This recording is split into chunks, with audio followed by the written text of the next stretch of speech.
ନିଶ୍ଚିନ୍ତ ଭାବରେ ମୁଁ ଆଜି ବହୁତ ଖୁସି ହେଇଛି। ଗୋଟେ ନ୍ୟାସନାଲ ଦଳ ମତେ ତାଙ୍କ ପରିବାରକୁ ସାଦରେ ଗ୍ରହଣ କରିଛନ୍ତି। ଖୁସି ଲାଗିଲା। ସେଇଥିପାଇଁ ଭାରତୀୟ ଜନତା ପାର୍ଟିର ମୁଁ ଜଣେ ସଦସ୍ୟ ହେଲି ଏବଂ ମତେ ଗୁରୁ ଦାୟିତ୍ୱ ଯୋଉ ଦିଆହେଇଛି ବିଶ୍ୱାସ ଏବଂ ଭରସାକୁ ନେଇ, ସେଇଥିପାଇଁ ମୁଁ ଅତ୍ୟନ୍ତ ଖୁସି ଏବଂ ଗର୍ବ ଅନୁଭବ କରୁଛି। ସେଇଥିପାଇଁ ମୋ ମାନ୍ୟବର ପ୍ରଧାନମନ୍ତ୍ରୀ ଶ୍ରୀଯୁକ୍ତ ନରେନ୍ଦ୍ର ମୋଦିଜୀଙ୍କୁ ଏବଂ କେନ୍ଦ୍ରମନ୍ତ୍ରୀ ଶ୍ରୀଯୁକ୍ତ ଧର୍ମେନ୍ଦ୍ର ପ୍ରଧାନ, ରାଜ୍ୟ ସଭାପତି, ଜିଲ୍ଲା ସଭାପତି, ଜିଲ୍ଲା ସଂଗଠନ, ବିଶେଷ କରି ଆମର ଯୋଉ ଅଛନ୍ତି ପୂର୍ବତନ ରାଜ୍ୟସଭା ମେମ୍ବର ଏବଂ ବର୍ତ୍ତମାନର ଯୋଉ ପାର୍ଲାମେଣ୍ଟର ପ୍ରାର୍ଥୀ ହେଇଛନ୍ତି ରୁଦ୍ରପାଣି, ସମସ୍ତଙ୍କୁ ବହୁତ ବହୁତ ହାର୍ଦ୍ଦିକ କୃତଜ୍ଞତା ଜ୍ଞାପନ କରୁଛି।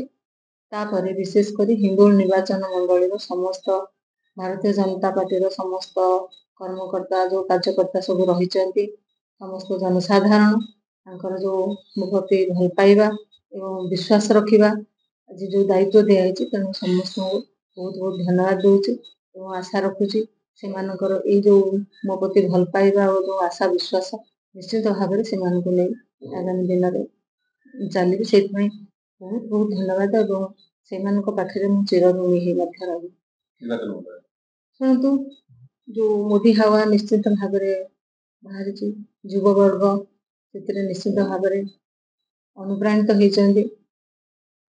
ଦେଖିଛନ୍ତି ଆପଣ ଗ୍ରାମାଞ୍ଚଳରେ ମଧ୍ୟ ମୋଦିଙ୍କର ଯୋଉ କ୍ରେଜ ନିଶ୍ଚିତ ଭାବରେ ବଢିଛି। ତାକୁ ପାଥେୟ କରିବି।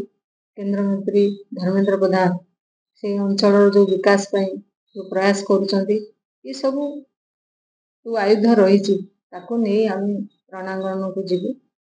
ଆଉ ମୋ କ୍ଷେତ୍ରରେ ହଉଛି, ମୁଁ 10 ବର୍ଷ ଲୋକମାନଙ୍କର ସେବା କରୁଛି, ଯୋଉ ଦଳରେ ରହେ ନା କାହିଁକି ମୁଁ ଜନସାଧାରଣ ପାଇଁ କାମ କରୁଛି ଏବଂ ଜନସାଧାରଣ ମୋ ସହିତ ଅଛନ୍ତି, ତାଙ୍କର ଭଲ ପାଇବା ଅଛି, ତାଙ୍କ ଆଶୀର୍ବାଦ ଅଛି। ସେଇଥିପାଇଁ ନିଶ୍ଚିତ ଭାବରେ ମତେ ଗୋଟେ ସାହସ ମିଳିଛି। ମୁଁ ଆଗାମୀ ଦିନରେ ନିର୍ବାଚନକୁ ଅବତୀର୍ଣ୍ଣ କରିବି।